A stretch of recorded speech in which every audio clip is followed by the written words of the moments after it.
الله أكبر الله أكبر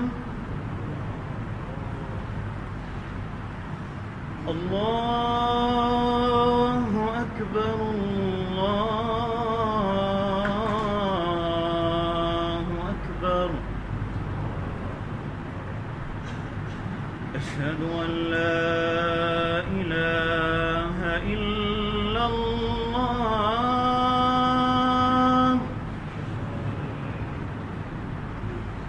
أشهد أن لا إله إلا الله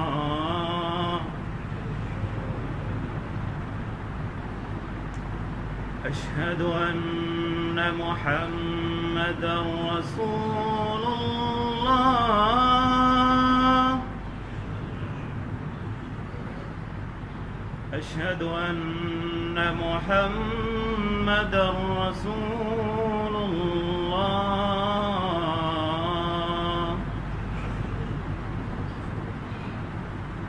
حي على الصلاة حي على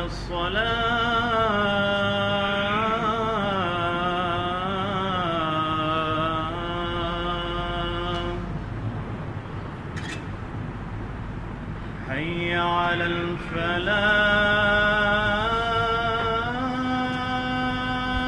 الفلاح حي على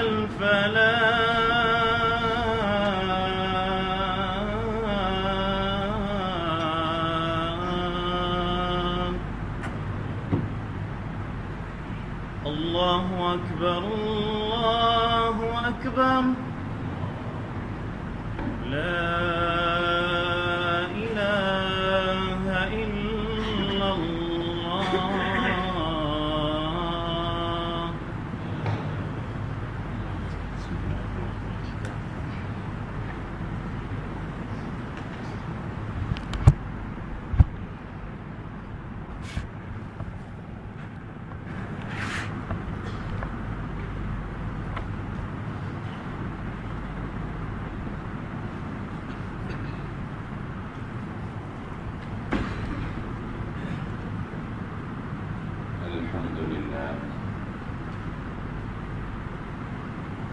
الحمد لله نحمده ونستعينه ونستغفره ونؤمن به ونتوكل عليه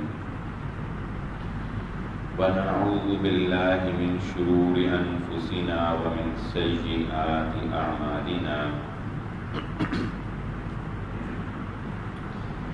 من يهده الله فلا مضل له ومن يضلل فلا هادي له وأشهد أن لا إله إلا الله وحده لا شريك له وأشهد أن محمدا عبده ورسوله اللهم صل على محمد وعلى آل محمد كما صليت على إبراهيم وعلى آل إبراهيم إنك حميد مجيد اللهم بارك على محمد وعلى آل محمد كما باركت على إبراهيم وعلى آل إبراهيم إنك حميد مجيد رب اشرح لي صدري ويسر لي أمري واحلل عقدة من لساني يفقهوا قولي سبحانك لا علم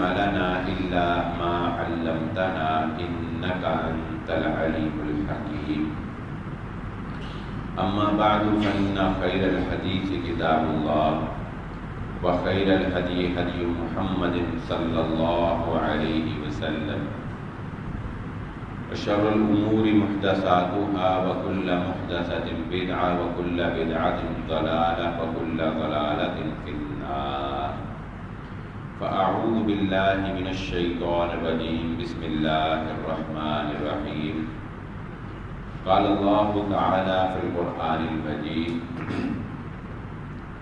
ربكم أعلم بكم إن يشاء يرحمكم وإن يشاء يعذبكم وما أرسلناك عليهم وكيلا۔ قابل صد احترام حاضرین مجلس، محترم مکرم سامعین کرام، ہر قسم کی تعریفات اس خالق مالک ارض و سماوات کے لیے، اور لاکھوں کروڑوں درود و سلام آپ محمد مصطفیٰ صلی اللہ علیہ وآلہ وسلم کی ذات اقدس پر۔ ہماری آج کی جو گفتگو ہے وہ کچھ اس مناسبت سے ہوگی کہ ہمارے باہمی اختلافات اور ہمارے اندر سے رواداری، مرفت اور لحاظ کا پیمانہ کم کر رہا ہے۔ دن بدن ہمارے اندر سے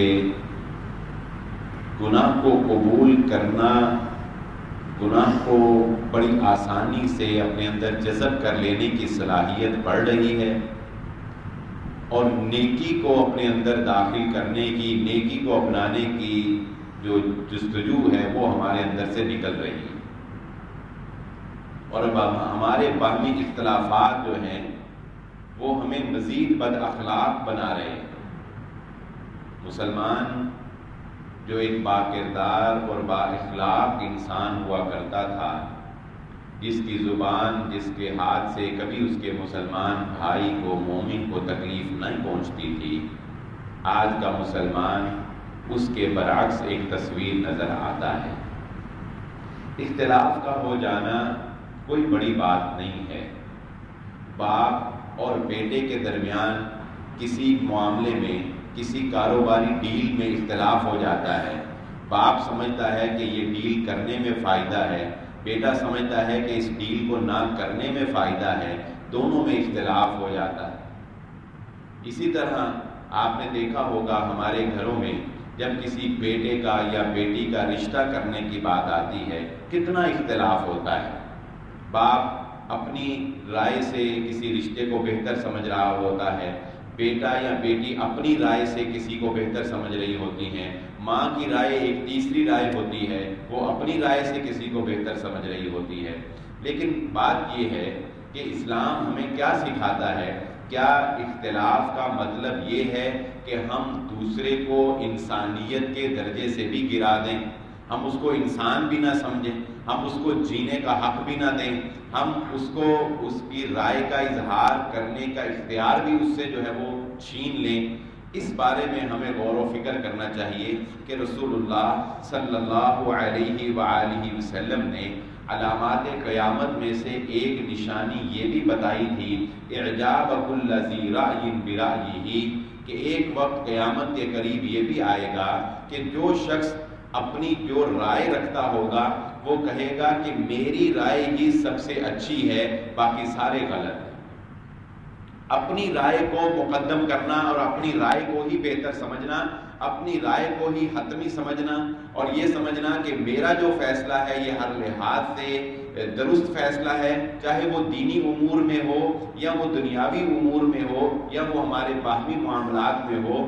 کبھی بھی انسان کو یہ نہیں سمجھنا چاہیے کہ اس کی عقل سلیم ہے اور باقی سارے جو ہے وہ بے وقوف ہیں، اور جو وہ سمجھتا ہے کسی کو اتنی سمجھ اور عقل نہیں ہے۔ یہ چیز جب انسان اپنے آپ کو باقیوں کے مقابلے میں سب سے سمجھدار سمجھنا شروع کر دے اور باقیوں کو بے وقوف سمجھنا شروع کر دے تو دراصل وہی انسان غلطی پر ہوتا ہے۔ اختلاف میں ہمیشہ اعتدال کا راستہ ہی انسان کو بچاتا ہے، یہ بات ذہن نشین رکھیں۔ اختلاف میں ہمیشہ جو معتدل رائے ہوتی ہے وہی انسان کو بچاتی ہے۔ میں ایک مثالوں سے بھی آپ کو بات واضح کر دیتا ہوں، چونکہ یہ اختلافات امت کے اندر بہت گہرے ہوتے چلے جا رہے ہیں۔ مثال کے طور پہ محرم الحرام کے مہینے کے حوالے سے ہی ہم بات کر لیتے ہیں۔ حضرت علی رضی اللہ تعالیٰ عنہ کے بارے میں امت کے اندر 3 طرح کے گروہ پائے جاتے ہیں۔ حضرت علی رضی اللہ تعالیٰ عنہ کی ذات کے بارے میں 3 طرح کی آراء جو ہیں وہ دنیا کے اندر لوگ جو ہیں وہ موجود ہیں۔ ایک وہ لوگ ہیں جنہوں نے حضرت علی رضی اللہ تعالیٰ عنہ کی ذات کے بارے میں غلو کیا، ان کو مانا تو اتنا مانا کہ ان کو اللہ کے ساتھ ملا دیا۔ اللہ تعالیٰ کہتے ہیں ایاک نعبد و ایاک نستعین، کہ ہم اعتراف کرتے ہیں کہ اللہ صرف تجھ ہی سے ہم مدد مانگتے ہیں، لیکن ان لوگوں نے حضرت علی رضی اللہ تعالیٰ عنہ سے مدد مانگنا شروع کر دی۔ ان لوگوں نے حضرت علی رضی اللہ تعالیٰ عنہ کو مشکل کشا سمجھ لیا، غلو کرتے کرتے بہت اوپر چلے گئے وہ، اور ان کے جہلاء نے تو بہت کچھ کہہ دیا۔ یہ ایک گروہ پیدا ہو گیا۔ دوسرا گروہ حضرت علی رضی اللہ تعالیٰ عنہ کے بارے میں وہ پیدا ہو گیا جس نے حضرت علی رضی اللہ تعالیٰ عنہ سے اختلاف کیا، اور حضرت علی، حضرت حسن و حسین رضی اللہ تعالیٰ عنہم اجمعین کے بارے میں غلطیاں اور نقائص جو ہے وہ بیان کرنا شروع کر دیے، اور ان کو غلط جو ہے وہ کہنا شروع کر دیا۔ اس گروہ کو ہم ناسبی کہتے ہیں۔ جو پہلا گروہ تھا اس کو رافضی کہا جاتا ہے، یہ اہل تشیع بھی اس میں شامل ہو جاتے ہیں، اور جو دوسرا گروہ ہے یہ ناسبی گروہ ہے جو اہل بیت کو ان کے مقام سے گراتا ہے۔ اب یہ کیا ہے؟ یہ دو ایکسٹریمسٹ ہیں، متشدد گروہ ہیں۔ اب درمیانی اور اعتدال کا راستہ کیا ہے؟ وہ اہل سنت والجماعت کا راستہ ہے کہ حضرت علی رضی اللہ تعالیٰ عنہ کو وہ مقام دو جو مقام محمد الرسول اللہ صلی اللہ علیہ وآلہ وسلم نے ان کو دیا ہے۔ ہمارے ایمان کے میں شک ہوگا اگر ہم حضرت علی رضی اللہ تعالیٰ عنہ سے محبت نہیں کرتے، اگر ہم اہل بیت سے محبت نہیں کرتے۔ لیکن اس محبت کا مطلب یہ تو نہیں کہ ہم حضرت علی رضی اللہ تعالیٰ عنہ کو بڑھا کر نبی سے بھی بڑھا دیں یا نبی کے برابر کر دیں یا اللہ تعالیٰ کے ساتھ شریک ٹھہرانا شروع کر دیں، اس کا ہرگز یہ مطلب نہیں۔ نہ ان کے مقام کو بڑھاؤ نہ ان کے مقام کو گراؤ، ہمیشہ اعتدال والے لوگ ہی فلاح پاتے ہیں۔ اسی طرح یزید کے بارے میں بھی آپ دیکھ لیجئے، یہ اب امت کے اندر کتنا بڑا اختلاف ہے، یعنی اتنا گہرا اختلاف ہے کہ ایک دوسرے کے جان کے دشمن بن جاتے ہیں، ایک دوسرے پر طعن و تشنیع کرتے ہیں، ایک دوسرے کو گالم گلوچ جو ہے وہ کرتے ہیں، اور یہ سوشل میڈیا کے اوپر آپ دیکھتے ہیں نہ جانے کیا کچھ ہو رہا ہوتا ہے۔ اب یزید کے بارے میں بھی آج سن لیجئے کہ علماء کے مابین امت کے درمیان تین قسم کی آراء پائی جاتی ہیں۔ تاریخ بھری پڑی ہے، دلائل ہر ایک کے پاس اپنے موجود ہوتے ہیں۔ ہر کوئی ایک آدمی کی آپ بات سنیں گے تو آپ کو اس کی بات صحیح لگے گی، دوسرے کی بات سنیں گے تو اس کی صحیح لگے گی، دونوں کو ملا کر سنیں گے تو فیصلہ ہی نہیں کر پائیں گے کس کا کیا کروں، یہاں ایک تیسرا اور گروہ بن جائے گا۔ تو یہ کچھ معاملات ایسے ہوتے ہیں جو میں یہ سمجھتا ہوں کہ ان کا حل نکالنا ناممکن ہوتا ہے۔ اگر آپ حل نکالنے کی طرف جائیں گے تو ایک رائے آپ کی بن جائے گی اور وہی رائے آپ کو پھر اختلاف پر ابھار دے گی۔ تو بہرحال تین آراء امت کے اندر یزید کو لے کر ایک بات ذہن نشین رکھ لیں، یزید جو ہے یہ صحابی نہیں ہے، یہ صحابی نہیں ہے۔ ہمارے ذمے صحابی کا دفاع کرنا ہے۔ اگر کوئی صحابی کو برا کہتا ہے، کوئی صحابی کے اوپر تبرہ کرتا ہے، تو ہمارے ایمان کا تقاضا یہ ہے کہ ہم خاموش نہ بیٹھیں، کیونکہ صحابہ کا مقام و مرتبہ اللہ رب العزت نے قرآن میں بیان کیا ہے، صحابہ کی شان اللہ رب العزت نے قرآن میں بیان کی ہے، ان کو رضی اللہ کا خطاب اللہ رب العزت نے قرآن میں دیا ہے، اور محمد الرسول اللہ صلی اللہ علیہ وسلم نے اپنے صحابہ کے ساتھ محبت کرنے کی تلقین ہمیں فرمائی۔ اس لیے یزید صحابی نہیں، اس کا درجہ بعد کا ہے۔ اب پہلا گروہ جو ہے یزید کے بارے میں امت کے اندر کون سا ہے؟ جو یہ کہتا ہے کہ یزید حضرت حسین رضی اللہ تعالیٰ عنہ کی شہادت میں برابر کا شریک ہے، اس کے حکم سے، اس کے کہنے سے یا اس کے اطلاع میں یہ سارا کام جو ہے وہ ہوا۔ چنانچہ اس بات کو لے کر وہ یزید کے اوپر لعنت کرتا ہے، یزید کو گالی گلوچ کرتا ہے۔ یہ بات ذہن نشین رکھ لیں کہ حضرت حسین رضی اللہ تعالیٰ عنہ کا جو بھی قاتل ہے، ہم کہتے ہیں اللہ رب العزت اس کے اوپر لعنت فرمائے، جو بھی اس کا قاتل ہے۔ اس میں کوئی دو رائے نہیں ہے کہ حضرت حسین رضی اللہ تعالیٰ عنہ کے ساتھ ہماری محبت ہے اور ہم ان کے قاتلین کے قتل ہمدرد نہیں ہو سکتے، جو بھی ان کا کوئی قاتل ہے۔ لیکن میں آپ کو آراء بتا رہا ہوں، جو آپ کا دل کرے گا اپنا لیجئے گا۔ امت کے اختلاف کی بات ہم سمجھ رہے ہیں کیسے پیدا ہوتا ہے۔ ایک گروہ یہ پیدا ہو گیا۔ اب دیکھیں معاملہ کتنا نازک ہے۔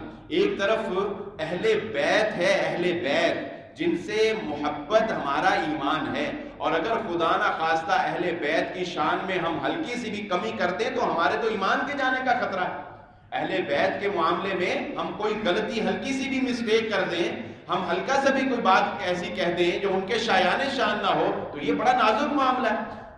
اس لیے یہ بڑا حساس مسئلہ ہے, اس میں گفتگو بڑے حساس طریقے سے انسان کو کرنی چاہیے. دوسرا گروہ کون سا ہے؟ دوسرا گروہ وہ ہے جو یزید کو حضرت حسین رضی اللہ تعالیٰ عنہ کی شہادت سے مبرہ سمجھتا ہے. وہ یہ کہتا ہے کہ یزید حضرت حسین رضی اللہ تعالیٰ عنہ کی شہادت میں شریک نہیں تھا, اس کو علم نہیں تھا, اس کے حکم پر یہ کام نہیں ہوا. یہ دوسرا گروہ. اب اس دوسرے گروہ نے جو یزید کو حضرت حسین رضی اللہ تعالیٰ عنہ کے شہادت میں شریک نہیں سمجھا, انہوں نے شریک سمجھا, تو انہوں نے کہا, جب بھی یزید کا نام لیا تو انہوں نے کہا یزید لعنت اللہ علیہ. ٹھیک ہے, اب جب انہوں نے یزید لعنت اللہ علیہ کہا تو یہ جو دوسرا گروہ تھا جس نے یزید کو حضرت حسین رضی اللہ تعالیٰ عنہ کی شہادت میں شریک نہ سمجھا, اس نے کہا یزید رحمت اللہ علیہ. اس نے کیا کہا؟ یزید رحمت اللہ علیہ. اب یہ جو اس کو رحمت اللہ کہنا اور اس کو لعنت اللہ کہنا, یہ دونوں ایکسٹریم ہیں. یہ دونوں کیا ہیں؟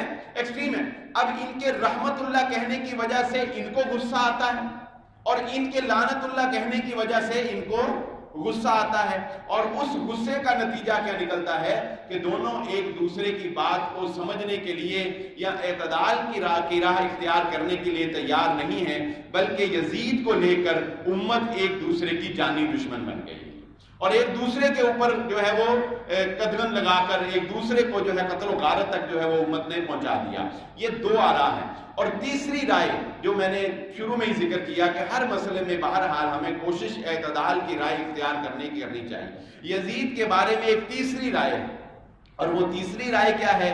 وہ تیسری رائے آپ کہہ سکتے ہیں کہ مجھ جیسے کمزور لوگوں کی رائے ہے, مجھ جیسے وہ لوگ جو فتنے کو پسند نہیں کرتے, انتشار کو پسند نہیں کرتے, ان لوگوں کی رائے ہے. اور وہ رائے یہ ہے, جیسا کہ میں نے شروع میں ذکر کیا, کہ نہ تو ہم پر یہ لازم ہے کہ ہم یزید کا دفاع کریں, اور نہ ہی ہم پر یہ لازم ہے کہ ہم اسے جو ہے وہ پکا جہنمی جو ہے وہ قرار دیں. تیسری رائے ہے, وہ کہتے ہیں کہ ہمیں اس کے بارے میں خاموشی اختیار کرنی چاہیے. نہ ہمیں اسے لعنت اللہ کہنا چاہیے کہ اگر وہ لعنت اللہ کا مستحق نہیں ہے تو کلمہ گو تو ہے, تو ہم اپنی زبان سے غلط کہہ رہے ہیں. اور نہ ہمیں رحمت اللہ کہنا چاہیے, کیونکہ یہ کہنے سے ان کو غصہ چڑھتا ہے اور امت کے اندر ایک مفت کی لڑائی جو ہے وہ پیدا ہوتی ہے. اس لیے ہمیں اس معاملے کے اندر خاموشی اختیار کرنی چاہیے کہ وہ جو بھی اگر وہ شریک تھا تو اپنا انجام اللہ رب العزت سے قیامت والے دن پالے گا, نہیں شریک تھا تب بھی جو ہے وہ اپنا انجام پالے گا. ہمارا ساتھ یزید کا نہیں ہے, ہمارا ساتھ حضرت حسین رضی اللہ تعالیٰ عنہ کا. ہم حضرت حسین, کیونکہ حضرت حسین رضی اللہ تعالیٰ عنہ صحابی ہیں, نہ صرف صحابی ہیں بلکہ اہل بیت ہیں, نہ صرف اہل بیت ہیں بلکہ نواسہ رسول اور نوجوانوں کے سردار ہیں, جنت کے نوجوانوں کے سردار ہیں. ان کے بارے میں بشارتیں موجود ہیں, ان کے ساتھ محبت ہمارے ایمان کا حصہ ہے. اس لیے ہمیں جس کا ساتھ دینا ہے وہ حضرت حسین رضی اللہ تعالیٰ عنہ. اب اس کے معاملے کو ہم لے کر امت کے اندر جو ہے وہ لڑائی اور جھگڑے پیدا کر دیں تو اس میں سوائے لڑائی جھگڑے کے آپ کو کچھ نہیں ملے گا. آج 1400 سال گزر جانے کے بعد بھی, 14 صدیاں گزر جانے کے بعد بھی اگر یہ مسئلہ حل نہیں ہو سکا تو آئندہ 50 صدیاں بھی گزر جائیں گی, یہ مسئلہ حل ہو سکے گا نہیں. اس لیے اگر امت کو انتشار سے بچانا ہے, اگر امت کو فتنے اور فساد سے بچانا ہے, تو امت کو اس کا حل اعتدال کی راہ ہوتا ہے, اس کا حل درمیانی راہ ہوتا ہے, معتدل رائے اختیار کرنا ہوتا ہے. اور یہ بات ہم میں سے اب پنہان نہیں ہے کسی سے کہ اس امت نے جتنا اپنا نقصان آپسی لڑائی اور آپسی فساد سے کیا ہے, اتنا نقصان غیر مسلموں کے حملوں سے اور دشمنوں کی سازشوں سے مسلمانوں کو نہیں پہنچا ہے. جتنا نقصان مسلمانوں کو آپسی فساد سے ہوا, جتنا نقصان مسلمانوں کو ایک دوسرے کے گریبان پکڑنے سے ہوا, ایک دوسرے کے گریبان چاک کرنے سے ہوا ہے. آئیے اسی بات کو لے کر ہم آگے چلتے ہیں. کیا صحابہ اکرام کے مابین اختلاف رائے نہیں ہوا تھا؟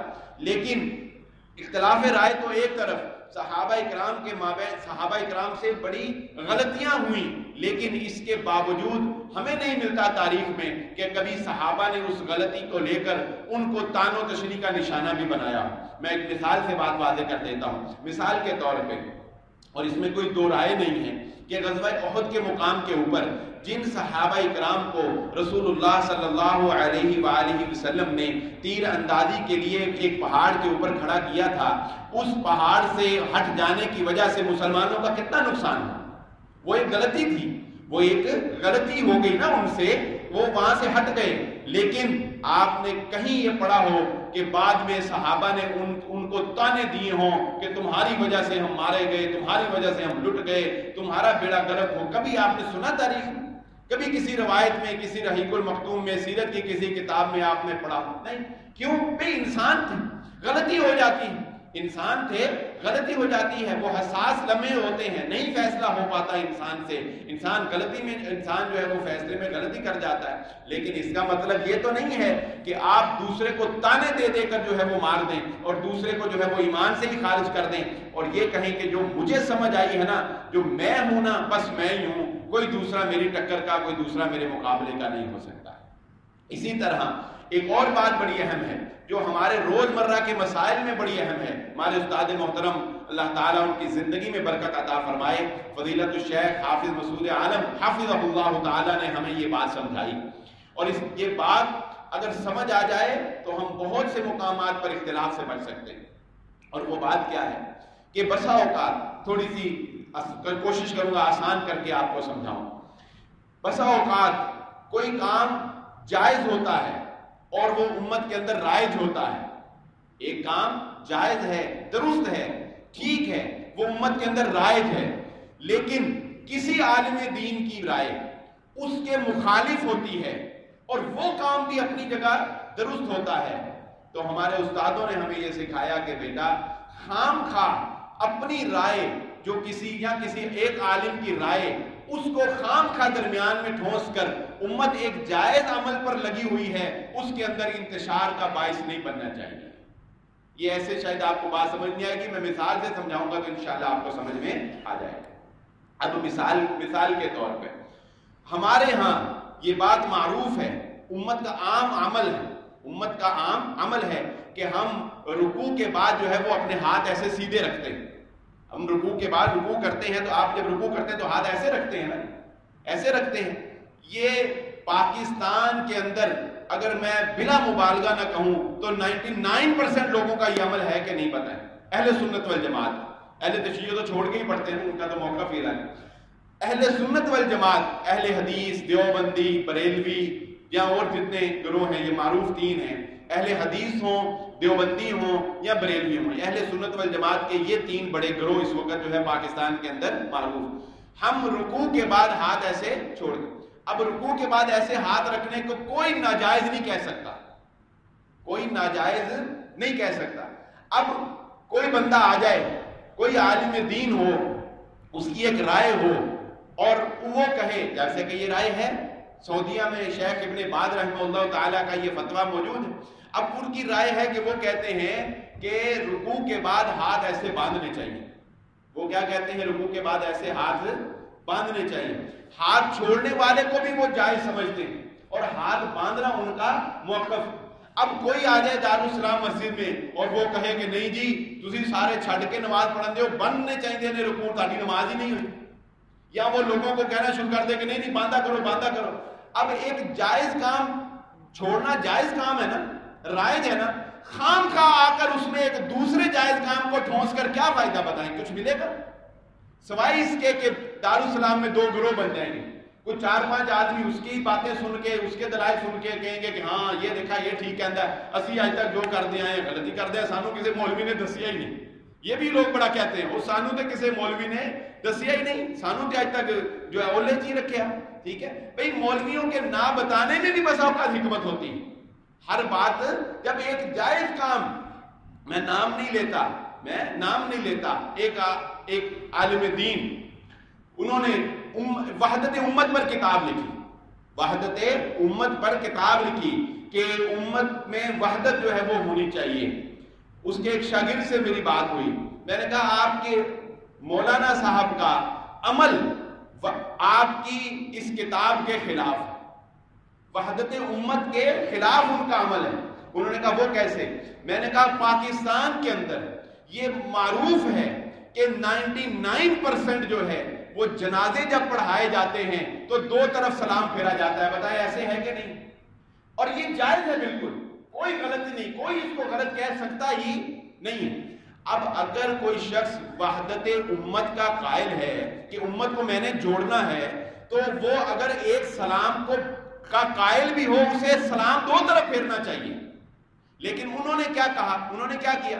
کتاب وحدت امت پہ لکھ دی اور جنازہ پڑھانا تو سلام ایک طرف پھیرنا، کیوں جی؟ میں اس کو جائز سمجھ، بھئی ٹھیک ہے آپ اس کو جائز سمجھتے ہوں گے، لیکن جب آپ نے 99% لوگوں کو جو دو طرف سلام پھیرتے تھے ایک طرف سلام کی ترغیب دینا شروع کر دی، آپ نے تو خود امت کے اندر انتشار پیدا کر دی، آپ نے تو خود امت کے اندر ایک اور رائے۔ اس لیے میں یہ سمجھتا ہوں بسا اوقات کسی، جیسا کہ میں نے بیت اللہ کی فضیلت پہ جو جمعہ پڑھایا تھا، آپ کو یاد ہوگا کہ میں نے اس میں یہ واقعہ بیان کیا تھا کہ رسول اللہ صلی اللہ علیہ وآلہ وسلم نے یہ خواہش کی کہ میں بیت اللہ کے دروازے کو نیچا کر دوں اور دو دروازے بنا دوں، لیکن آپ صلی اللہ علیہ وسلم نے فرمایا کہ امت اس کو قبول نہیں کرے گی۔ اے عائشہ تیری امت اس کو قبول کیوں؟ کہ ایک جائز کام امت میں رائج ہے، میں ایک اور جائز کام امت میں لاؤں گا تو امت تو منتشر ہو جائے گی ذہنی طور پر۔ اس لیے ہمارے ہاں جو یہ ایک ٹرینڈ بن گیا ہے ایک انوکھی بات کرنے کا، ایک وکری گل کرنے کا، ایک اپنا نیا ہی فتویٰ جو ہے وہ رائج کرنے کا، جبکہ ایک جائز کام جو امت کے اندر پہلے سے موجود ہو رہا ہوتا ہے وہ بھی جائز ہوتا ہے، لیکن پھر ایک اور جائز کام کو اپنی رائے کو جو ہے وہ مقدم کرنا اور پھر یہ کہنا کہ یہی ٹھیک ہے اور پھر 99% لوگوں کو اس سے ادھر کو لے کر آنا، اس سے پھر امت کے اندر اختلاف پیدا ہوتا ہے، اس سے پھر امت کے اندر انتشار پیدا ہوتا ہے۔ اس لیے اس بات کو ملحوظ خاطر رکھنا چاہیے ہمیں کہ اگر ہم امت کے اندر انتشار نہیں چاہتے، ہم وحدت چاہتے ہیں، ہم اتفاق رائے چاہتے ہیں، تو پھر ایک مجتہد کی جو رائے ہے وہ اس کی ذات کی حد تک تو ہو سکتی ہے، لیکن اس کو پبلک کرنے میں ہمیں بہت ہی محتاط رہنا چاہیے۔ لیکن پھر بھی اگر وہ پبلک ہو بھی جاتی ہے تو پھر بھی ہمارا رویہ دوسرے کے ساتھ نفرت آمیز نہیں ہونا چاہیے۔ بہت سی مس انڈرسٹینڈنگز بھی ہیں، یہ بات بھی ذہن نشین رکھ لیجیے، بات آئی ہے تو اس کو بھی سمجھ لیتے ہیں، کیونکہ بہت سے لوگوں کی دنیا وہ محدود ہوتی ہے، جیسا کہ مینڈک کی دنیا اس کا تالاب ہی ہوتی ہے، یہ صرف ایک مثال ہے۔ بہت سے لوگوں کی دنیا محدود ہوتی ہے، انہوں نے صرف اپنے ہی دائرہ کار میں دیکھا ہوتا ہے، جب ان کا دائرہ کار وسیع ہوتا ہے پھر انہیں پتہ لگتا ہے کہ نہیں، دنیا تو یہ بھی ہے، مسائل تو یہ بھی ہیں، مجبوریاں تو یہ بھی ہیں، پھر ان کے مسائل میں لچک آنا شروع ہو جاتی۔ میں مثال سے بات سمجھا دیتا ہوں، آپ کو یہ سمجھ فوراً ہی آ جائے گی۔ میرے کزن نے، میرے تایا ابو کے بیٹے نے تیسری منزل، گلستان کالونی اکبر چوک میں تیسری منزل سے اٹھا کر ٹی وی گلی میں پھینکا۔ یہ میں اپنے خاندان کی آپ کو بات بتا رہا ہوں، کیوں؟ شیطان توڑ دیا۔ کیوں ایسا ہوا؟ دائرہ کار محدود تھا، سمجھتے تھے یہی دنیا ہے۔ آج بتائیے وہ جو توڑنے والا تھا، آج اس کے ہاتھ میں ہر وقت جو ہے وہ موبائل ہوگا جس پر ہر عالم دین کی ویڈیو چل رہی ہوگی، وہ توڑوانے والوں کی بھی ویڈیو چل رہی ہوں گی۔ اسی طرح بہت سے امور جو ہیں وہ اس بات کے متقاضی ہوتے ہیں کہ ہم اپنے دائرہ کار سے نکل کر ذرا سوچیں۔ جب انسان دائرہ کار سے نکلتا ہے، دوسروں کے موقف کو سنتا ہے، دنیا کی مجبوریاں دیکھتا ہے، پھر اسے اندازہ ہوتا ہے کہ نہیں، دنیا اس کے علاوہ بھی ہے۔ آگے چلیے، مثال کے طور پہ جو وہ لوگ جو مس انڈرسٹینڈنگز پیدا کرتے ہیں، خدشات پیدا کرتے ہیں، وہ یہ چاہتے ہی نہیں ہیں کہ کوئی ایک مکتبہ فکر کے لوگ دوسرے مکتبہ فکر کی بات سنیں، کیونکہ جب وہ دوسرے مکتبہ فکر کی بات سنیں گے تو ان کے اندر ان کے ساتھ اگر وہ حق پر ہے تو لچک پیدا ہو جائے گی، لچک اور نرمی پیدا ہو جائے گی۔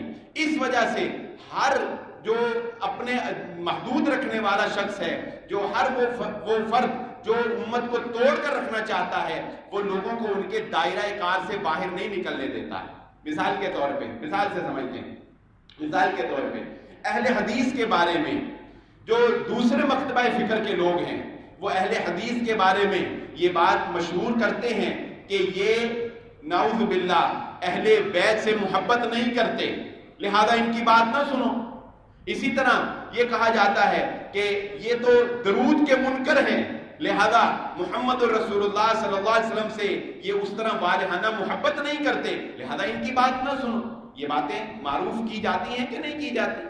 اچھا، اب اس کا نتیجہ کیا ہوتا ہے کہ لوگ اپنے ہی ذہن میں ایک سوچ بنا لیتے ہیں کہ نہیں یار اہل حدیث تو جو ہے وہ گستاخ ہیں، اہل حدیث تو اہل بیت کے محبت نہیں کرتے۔ لیکن کبھی کوئی بھولا بسرا آ کے دارالسلام میں جمعہ پڑھ لیتا ہے تو اسے پتا چلتا ہے کہ بھائی یہ تو اہل بیت کے محبت کرنے والے ہیں، یہ تو نبی صلی اللہ علیہ وسلم پر درود کے قائل ہیں، یہ تو درود کو دعا کا حصہ سمجھتے ہیں، نماز کا حصہ سمجھتے ہیں، پھر اس کی آنکھیں کھلتی ہیں۔ اسی طرح اہل حدیثوں کے اندر بھی ایسا ہے، اہل حدیث بھی یہی سمجھتے ہیں کہ جو ہر طبقہ ہر مکتبہ فکر میں ہر لیول کے لوگ ہوتے ہیں، بعض معتدل، بعض متشدد، بعض مناظرہ قسم کے جو ہے وہ لوگ، ہر طرح کے لوگ، بعض جہالا ہوتے ہیں، وہ بات ہی ایسی بری کرتے ہیں کہ بندہ کہتا ہے کہ یار یہ بندہ عالم ہو ہی نہیں سکتا۔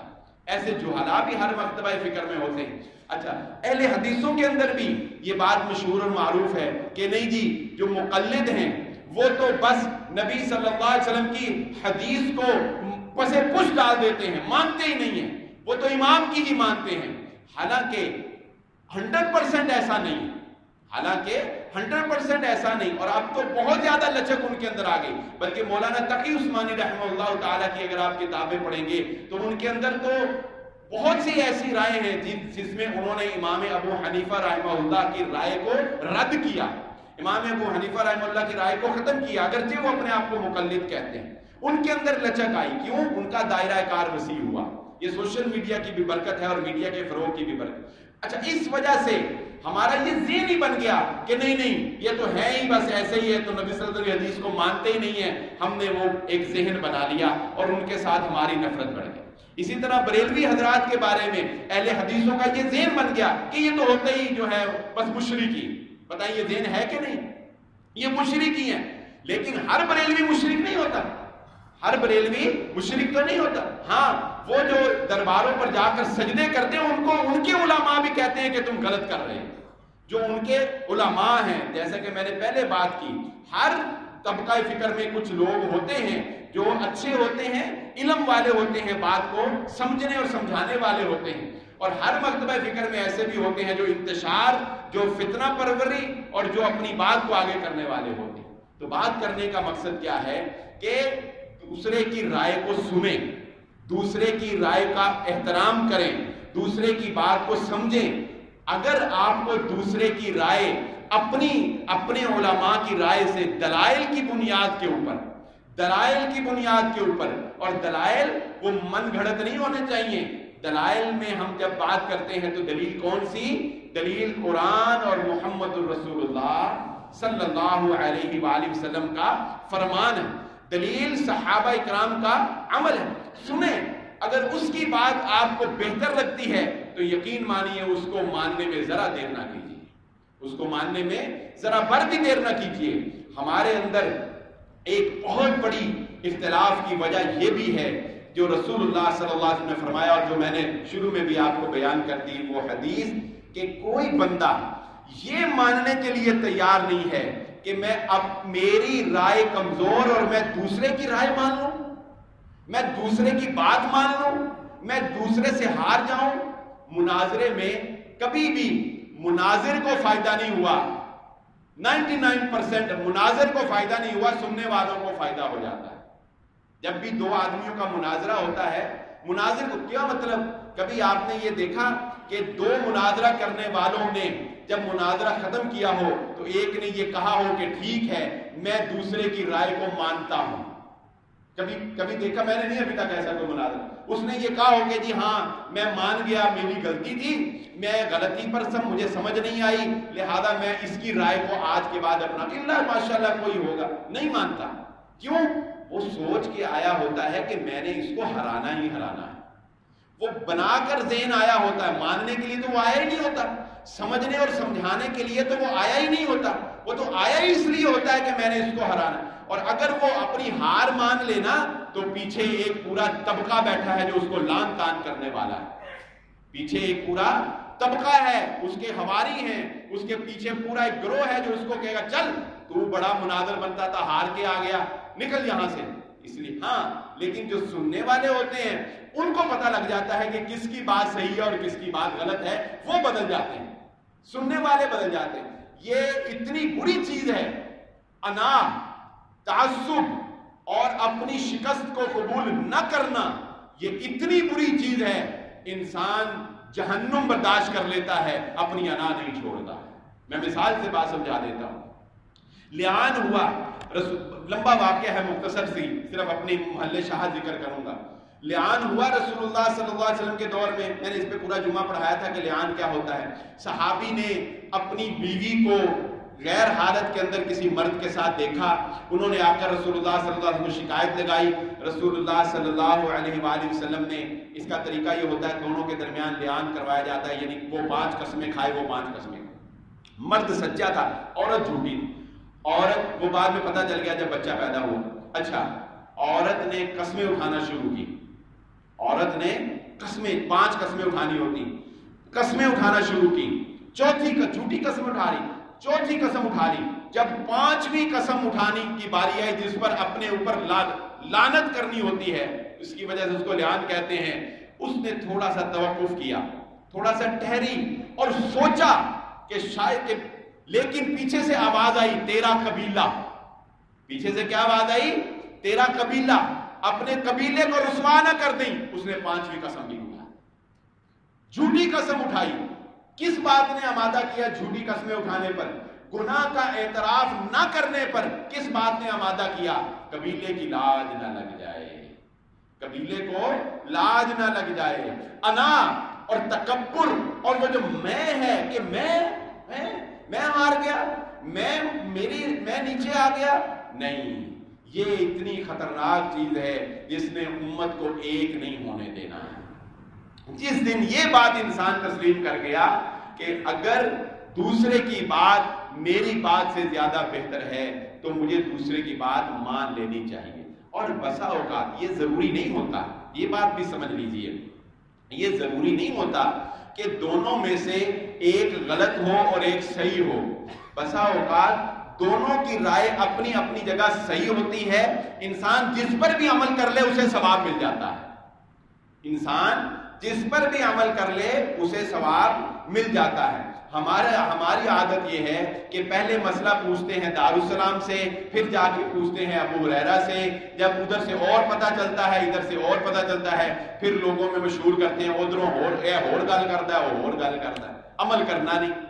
بھئی تجھے اس کی بات اگر سمجھ آ گئی تو عمل کر، اگر غلط ہوگا یہ پکڑا جائے گا، تو نہیں پکڑا جائے گا، تو نہیں پکڑا جائے گا۔ مثال سے بات سمجھا دیتا ہوں۔ عقلیں مختلف ہیں، سمجھیں مختلف ہیں، آپ ذہنوں کو ایک نہیں کر سکتے کبھی بھی ایک۔ بسا اوقات انسان کو غصہ آ رہا ہوتا ہے، یار میں اتنی اچھی بات کر رہا ہوں، یہ کھانے سے پہندی کیوں نہیں، انہوں سمجھ ہی نہیں آتی، وہ کہتا ہے نہیں اس طرح ہی ہوتا ہے نا ایسے وہ۔ اچھا وہ جو دوسرا ہوتا ہے نا وہ سمجھ، اس طرح کہ میں سیاسی بات نہیں کرتا، اس طرح کہ اب نون لیگیوں کو لگتا ہے کہ پی ٹی آئی والے بڑے ہی جاہل ہیں، بڑے ہی جاہل ہیں، وہ سمجھ ہی نہیں آتی کھوتوں کو، اور پی ٹی آئی والوں کو لگتا ہے کہ نون لیگ یہ بڑے ہی جاہل ہیں، یہ ہے ہی بس ایک نان اور روٹی پہ بکنے میں۔ ایسے ہی ہے کہ نہیں؟ دونوں کو یہی لگتا ہے کہ یہ وہ ان کو کہتے ہیں بڑے جاہل ہے، وہ ان کو کہتے ہیں بڑے جاہل، دونوں کو یہی لگتا ہے۔ مثال سے سمجھا دیتا ہوں، عقلیں ایک نہیں ہوتی، دین کے اندر بھی اختلاف ہو جاتا ہے۔ دونوں میں سے جس کی رائے بھی انسان کو بہتر لگے، قرآن و حدیث کے زیادہ قریب لگے، دل کے زیادہ قریب لگے، انسان کو اس کی رائے کو اپنا لینا چاہیے، وہ اللہ تعالیٰ کے ہاں انشاءاللہ قبول ہوگا، گناہگار نہیں ہوگا۔ مثال سے بات سمجھا دیتا ہوں۔ مثال کے طور پہ ایک انسان سفر پر گیا، نماز سفر میں قصر پڑھنی ہے، اس کی نماز قضا ہو گئی، نہیں پڑھ سکا، نماز کا وقت گزر گیا، وہ سفر کر کے اپنے گھر واپس آ گیا، نماز قضا ہو چکی ہے۔ اب مسئلہ پیدا ہوا کہ جب وہ گھر آ گیا تو نماز پوری پڑھے گا یا قصر پڑھے گا؟ سوال ہے، وہ سفر پر گیا، نماز گھر آ گیا، نماز پوری پڑھے گا یا کیا پڑھے گا؟ قصر پڑھے گا۔ اب اس نے علماء سے رابطہ کیا، اب یہ اجتہادی مسئلہ ہے، ایک عالم دین نے سوچا کہ یہ جو قصر کی سہولت ہے یہ تو ہے صرف سفر کے لیے، یہ جو قصر نماز پڑھنے کی سہولت ہے یہ کس کے لیے ہے؟ صرف سفر میں، مسافر کے لیے۔ یہ اب مسافر رہا ہی نہیں، یہ تو مقیم ہو گیا، تو لہذا اگر یہ سفر میں ہوتا تو قصر پڑھتا، یہ تو اب سفر میں رہا ہی نہیں، یہ مقیم ہو گیا، لہذا اس نے کہا کہ بھئی تم 4 رکعتیں عصر کی پوری پڑھو گے، تم کیا پڑھو گے؟ 4 پوری پڑھو گے۔ اس نے کہا جی ٹھیک ہے، اس نے عمل کر لی، اس کا عمل اپنی جگہ بالکل درست۔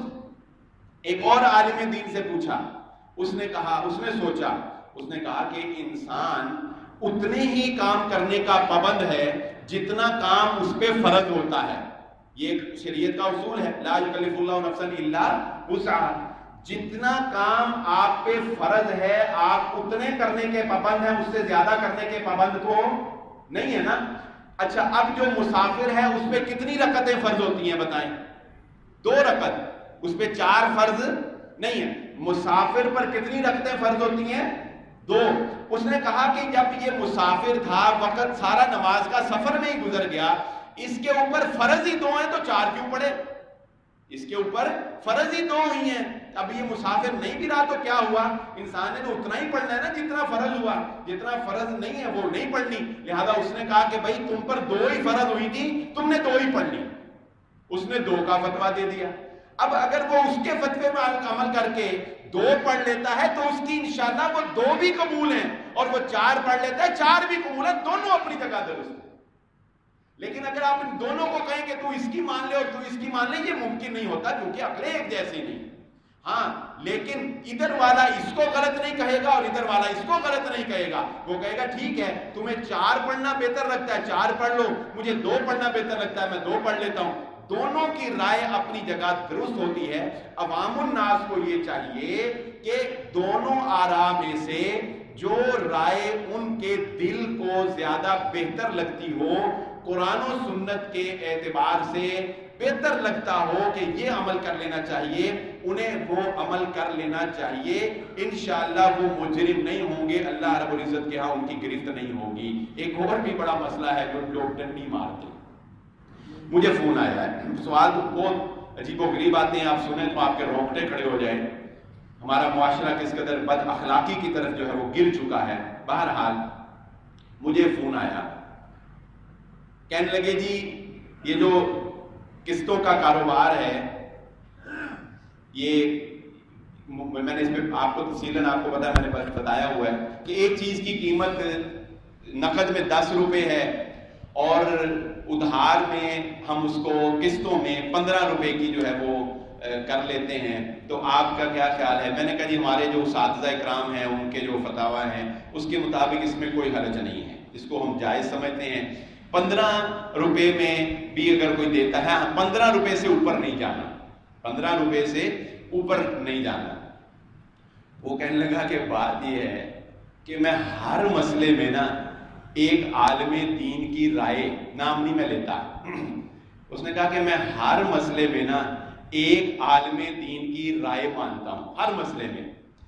اس مسئلے میں انہوں نے اس کو سود کہا تو میں کہا چلو تاکہ گل مان لیتے اس مسئلے میں انہوں نے اس کو کہا یہ سود ہے نا، ایک رائے وہ اس کو سود کہتے ہیں، انہوں نے کہا جی اس مسئلے میں انہوں نے کہا یہ سود ہے، تو میں کہا چلو ادھر اندالی گل رہی تھی دوسری طرف جا کے میں نے کہا یہ آپ کی بدنیتی ہے۔ اللہ تعالیٰ نیتوں کو تو جانتا ہے نا، تو انسان یعنی اس کو اعتماد ان کی رائے پہ زیادہ ہے، اچھی ان کی بات لگ رہی ہے، مفاد میری بات میں ہے تو میری مان لے، یہ غلط ہے۔ بھئی جس کی بات دل کو لگے، جس کی بات اچھی لگے، جس کی بات دل کو لگے، جس کی بات اچھی لگے، جس کی بات دلائل کے مطابق لگے، کہتا ہے تسلی ان پہ ہوتی ہے، تسلی ان کی بات پہ ہوتی ہے، مفاد کاروبار کہتا ہے کہ یہ مانو، تو میں نے کہا یہ تو پھر ڈنڈی ہے، اپنے اللہ سے پوچھو، اپنے ضمیر سے پوچھو۔ تو اس طرح کی ڈنڈیاں بھی ہم لوگ پھر بہت ساری جو ہے وہ مار جاتے ہیں۔ بہرحال اپنے آپ کو کول رکھیں، اپنے آپ کو ٹھنڈا کریں، اختلاف کرنے والے کو بھی انسان سمجھیں، اس کے اوپر چڑھنا دوڑیں، امت کو ایک کرنے کی کوشش کریں۔ بہت سی مثالوں سے آپ کو بات سمجھانے کی کوشش کی، اور دوسروں کو موقع دیں کہ وہ آپ کی بات سنیں، اور آپ مواقع پیدا کریں کہ وہ آپ دوسروں کی بات سنیں۔ اپنی دنیا کو محدود نہ کریں، اپنی دنیا کو وسیع کریں۔ جب انسان وسیع ذہن سے سوچتا ہے پھر اسے پتہ چلتا ہے حالات کیا ہیں، مجبوریاں کیا ہیں، حقائق کیا ہیں، پھر انسان کے اندر وسعت پیدا ہوتی ہے، پھر وہ اڈاپٹ جو ہے وہ چیزیں جو ہے وہ اڈاپٹ کرنا شروع کرتا ہے۔ یہ جب مائک آیا تو اس کو شیطان کی آواز کہا، اس کو شیطان کی آواز کا علماء نے، ہمارے جو تبلیغی بھائی ہیں انہوں نے اس کو کہا یہ شیطان کی آواز ہے۔ آج مجھے بتائیں کون سی ایسی تھانوی مسجد ہے، تبلیغی مسجد ہے جس میں یہ مائک استعمال نہیں ہو رہا ہے؟ وسعت کی کمی ہے، ہمارے اذہان میں وسعت کی کمی رہی ہے۔ اللہ تعالیٰ سے دعا ہے اللہ مجھے اور آپ کو جو کہا اور جو سنا سمجھنے کی اور عمل کرنے کی توفیق عطا فرمائے۔